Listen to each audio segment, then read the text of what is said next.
ନମସ୍କାର। ଆଜି ଆମେ କେବଳ ଗୋଟିଏ ଜିନିଷ ଶିଖିବା ଆଉ ସେ ଜିନିଷଟି ହେଉଛି ଯେ ଅପସନ୍ସ କଣ। ଆଜିଠାରୁ ଆମେ ଅପସନ୍ସ ଟ୍ରେଡିଂକୁ ଜିରୋରୁ ଶିଖିବା। ଆମ ଦୈନନ୍ଦିନ ଜୀବନରେ ଅପସନ ଶବ୍ଦକୁ ଆମେ କେଉଁଠି କେଉଁଠି ଶୁଣିଛୁ। ଯଦି ମୁଁ ଆପଣଙ୍କୁ ବୁଝାଇବାକୁ ଚାହେଁ, ଯଦି ଆପଣ କେବେ ରେଷ୍ଟୁରାଣ୍ଟ ଗଲେ ଆପଣଙ୍କୁ ବହୁତ ପ୍ରକାରର ଖାଦ୍ୟର ଅପସନ୍ସ ମିଳେ, ଆପଣ ତାକୁ ଚୁଜ୍ କରିକି ଖାଆନ୍ତି। ସେହିପରି ଭାବେ ଯଦି ଆପଣ ଅନଲାଇନ ସପିଂ କରୁଛନ୍ତି ତାହେଲେ ଆପଣ ଯେବେ ପେମେଣ୍ଟ ସେକ୍ସନକୁ ଯାଆନ୍ତି ସେଠି ଆପଣଙ୍କୁ debit card, credit card, UPI ଆଉ କ୍ୟୁଆର କୋଡ ମାଧ୍ୟମରେ ପେମେଣ୍ଟ କରିବାର ସୁବିଧା ମଧ୍ୟ ମିଳେ। ସେମିତି ଯେବେ ଆପଣ ଅନଲାଇନ ସପିଂ କରନ୍ତି ଆପଣ ଆପଣଙ୍କ ସୁବିଧା ଅନୁସାରେ ଚୁଜ୍ କରନ୍ତି, କେବେ ଆମାଜନରୁ ସପ୍ କରନ୍ତି, କେବେ ଫ୍ଲିପକାର୍ଟରୁ ସପ୍ କରନ୍ତି।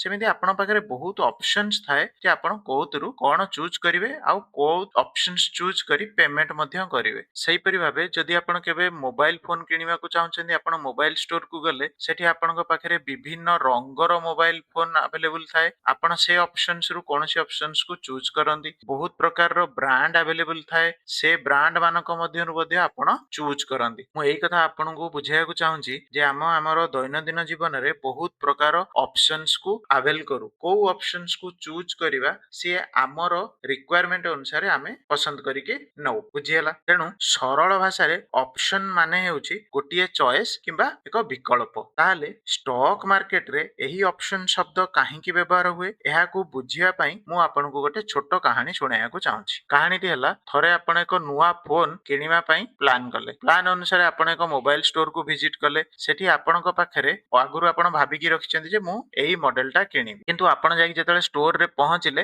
ଆପଣଙ୍କୁ ସେଇ ପର୍ଟିକୁଲାର ଫୋନଟା ଆଭେଲେବୁଲ ନାହିଁ ବୋଲି ସେଇ ଦୋକାନୀ ଜଣକ କହିଲେ। ତ ଆପଣ ତାଙ୍କୁ କହିଲେ ମତେ ସେ ଫୋନଟା ଦରକାର ଅଛି ଆଉ ମୁଁ ସେ ଫୋନଟା ନେଇଥାନ୍ତି, କିନ୍ତୁ ସେ କହିଲେ ଯେ ଏବେ ତ ମୋ ପାଖରେ ଷ୍ଟକ୍ ନାହିଁ, ମୁଁ ଆପଣଙ୍କୁ ସେଇ ଫୋନଟା ପରେ ଆଣିକି ଦେଇଦେବି।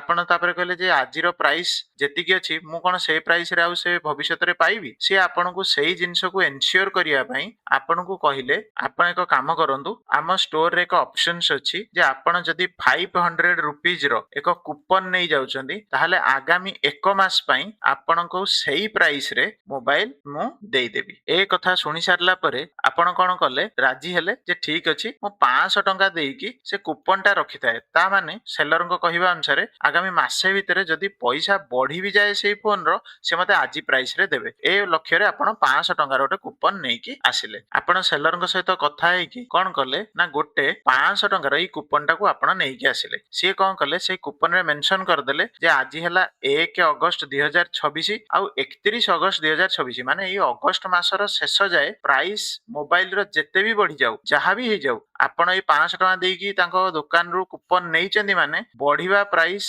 ହେଲେ ବି ସେ ଆପଣଙ୍କୁ ଆଜି ପ୍ରାଇସରେ ମୋବାଇଲଟି ଦେବେ। ଆପଣ କୁପନଟିକୁ ଧରିକି ଘରକୁ ଆସିଲେ ତ ଆପଣ ସିଓର ହେଇଗଲେ ଯେ ପ୍ରାଇସ୍ ମୋବାଇଲ ଯାହା ବି ହେଇଯାଉ, ଯେବେ ସେ ଷ୍ଟୋରରେ ଆଭେଲେବୁଲ ହବ ସେ ଫୋନଟି ଆପଣଙ୍କୁ ସେ ଆଜିର ପ୍ରାଇସରେ ଦେବେ। ଏତିକି ଜିନିଷ ମୁଁ ଭାବୁଛି ଆପଣ ବୁଝିପାରିଲେ। ତା ମାନେ ଏବେ ଆପଣଙ୍କ ପାଖରେ କଣ ଆସିଲା, ଗୋଟେ 500 ରୁପିଜର କୁପନ ଆସିଲା। ଆଉ କଣ ଆସିଗଲା ନା ଆପଣଙ୍କ ପାଖରେ ଗୋଟେ ଅଧିକାର ଆସିଗଲା ସେ ଦୋକାନୀଙ୍କ ଉପରେ ଯେ ଫ୍ୟୁଚରରେ ଯଦି ପଇସା ବଢି ବି ଯାଏ ସେ ମୋବାଇଲର, ତାହେଲେ ବି ସେ ଆପଣଙ୍କୁ ଆଜିର ପ୍ରାଇସରେ ଫୋନଟି ଦେଇଦେବେ। ଷ୍ଟକ୍ ମାର୍କେଟରେ ମଧ୍ୟ ଅପସନ୍ସର ମୂଳ ଧାରଣା ଏହି ଉପରେ ଆଧାରିତ। ଅପସନ୍ସ ଆପଣଙ୍କୁ କଣ ଦିଏ, ଗୋଟେ ଚଏସ୍ ଦିଏ ଯେ ଆପଣ କଣ କରିବେ। ଯେମିତି ସେ ଷ୍ଟୋରରୁ ଆପଣ 500 ଟଙ୍କା ଦେଇକି କୁପନ ନେଇ ଆସିଲେ, ମାନେ ଆପଣ ଗୋଟେ ଚଏସ୍ ନେଇ ଆସିଲେ ଯେ ମୋ ପାଖରେ ବି ଗୋଟେ ମଲ୍ଟିପୁଲ ଚଏସ୍ ରହିଗଲା, ଯଦି ପ୍ରାଇସ୍ ବଢିଯାଏ ଆଜି ଡେଟରୁ ତାହେଲେ ମୁଁ କଣ କରିବି, ସେ 500 ଟଙ୍କା ଦେଇକି ଯେହେତୁ ମୁଁ ତାଙ୍କ ସହିତ କଥା ହେଇକି ଆଣିଛି ତାହେଲେ ମତେ ମୋବାଇଲ ଆଜି ପଇସାରେ ମିଳିବ। ଆପଣଙ୍କ ପାଖରେ ଗୋଟେ ଚଏସ୍ ଆସିଗଲା। ସମାନ ଭାବରେ ଷ୍ଟକ୍ ମାର୍କେଟରେ ମଧ୍ୟ ଅପସନ୍ସକୁ ଆମେ ଏଇଭଳି ଭାବେ ୟୁଜ କରିଥାଉ। ଆଜି କେବଳ ଏତିକି ଜିନିଷ ବୁଝନ୍ତୁ ଯେ ଅପସନ୍ସର ମାନେ ହେଲା ଗୋଟିଏ ଚଏସ୍। ପରବର୍ତ୍ତୀ ଭିଡିଓରେ ଆମେ ଦେଖିବା ଏ ଚଏସ୍କୁ ଆମେ କେମିତି ଆମର ଅପସନ ଟ୍ରେଡିଂରେ ବ୍ୟବହାର କରିପାରିବା। ଭାବୁଛି ଆଜି ଯୋଉ ଜିନିଷ ମୁଁ ଆପଣଙ୍କୁ ବୁଝେଇଲି ଆପଣ ଭଲରେ ବୁଝିପାରିଥିବେ। ଯଦି ବୁଝିପାରିଲେ ତାହେଲେ ଆପଣ ତଳେ କମେଣ୍ଟସରେ ନିଜର ଭ୍ୟାଲୁଏବୁଲ ଫିଡବ୍ୟାକ ଦେବେ। ଆଉ ତାପରେ ମଧ୍ୟ ଯଦି କିଛି ଡାଉଟ ରହିଲା ତାହେଲେ ଆପଣ ସୋମବାର ଆଉ ଗୁରୁବାର ସନ୍ଧ୍ୟା 8ଟା ବେଳେ ଆମର ଡାଉଟ କ୍ଲିୟରିଂ କ୍ଲାସ ରୁହେ। That is completely free. ତଳେ ଡେସ୍କ୍ରିପସନରେ ଲିଙ୍କ ଅଛି, ଆପଣ ଯାଇକି ଜଏନ କରି ମତେ ଡାଉଟ ସବୁ ପଚାରି ପାରିବେ। ଆଜି ଭିଡିଓରେ ଏତିକି। ଧନ୍ୟବାଦ।